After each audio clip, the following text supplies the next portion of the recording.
Làm thế nào để mấy con giặc này ngừng tẩn nhau? Câu trả lời là không có. Vì như này là cách chúng nó đang thể hiện tình yêu thương á. Nhưng thân là IT, tôi đã tìm được cách qua AI. Chỉ có cách vỗ béo chúng nó thôi.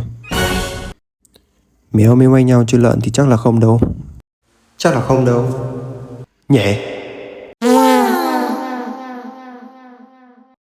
Đấy, một đứa đã độn cân thành công. Có bác nào biết cách vỗ béo ba con Maine Coon kia không? Chỉ em với. Chứ con này nó béo lắm rồi. Nó còn nằm xệ nguyên cả cái biệt thự của em cơ mà.